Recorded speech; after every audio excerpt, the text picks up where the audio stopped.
La parole est à monsieur Alain Leboeuf.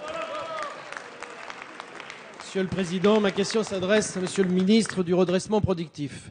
Monsieur le ministre, comme vous le savez, le groupe Fagor, Brandt, fleuron de l'industrie française de l'électroménager, est actuellement en redressement judiciaire. Près de 2000 emplois sont menacés en France, et notamment en Vendée, où le groupe emploie près de 450 personnes sur 2 sites, La Roche-sur-Yon et Esnay. Mercredi, lors du comité central d'entreprise, ce fut pour les salariés vendéens une véritable douche froide. En effet, les 2 projets de reprise globale écartent l'un comme l'autre les sites vendéens. Ce sont 450 emplois qui sont condamnés à disparaître et qui ne vont qu'aggraver, une fois de plus, vos courbes du chômage.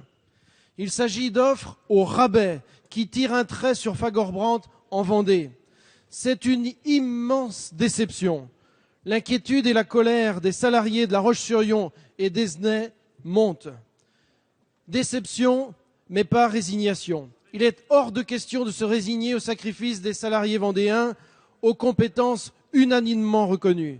Rien n'est perdu si le gouvernement s'en donne les moyens. La négociation est ouverte entre le gouvernement et l'administration judiciaire d'une part, et les candidats à la reprise d'autre part. Dans cette négociation, vous avez, monsieur le ministre, la possibilité de tout mettre en œuvre pour sauver les emplois vendéens. C'est d'ailleurs ce à quoi vous vous étiez engagé. Par contre, il serait dangereux de mettre en place une sorte de mécano consistant à raccrocher les sites vendéens à un projet global par de simples accords de sous-traitance. 2 questions. Quelles nouvelles informations pouvez-vous nous apporter sur l'évolution du dossier de reprise Fagor? Et qu'allez-vous faire pour éviter la disparition des 2 sites vendéens et le licenciement de 450 salariés? La parole est à madame Pellerin, ministre chargée des petites et moyennes entreprises, de l'innovation et de l'économie numérique. Merci Monsieur le Président. Monsieur le député Alain Leboeuf, je vous prie d'abord de bien vouloir excuser l'absence d'Arnaud Montebourg qui accompagne actuellement le Président de la République en Turquie. Vous avez cependant, je crois, eu l'occasion d'évoquer le dossier Fagor avec lui directement jeudi dernier à Bercy lors de la table ronde qui réunissait les syndicats du groupe et les élus des collectivités concernées par ce dossier. Alors vous interrogez le gouvernement sur le processus de reprise actuellement en cours. Je vais vous donner un certain nombre d'éléments. Tout d'abord, les offres ont été remises le 17 janvier. 2 offres globales sérieuses actuellement, Cevital et Sun Capital ont été déposées, ainsi que des offres locales pour maintenir une activité sur les sites vendéens.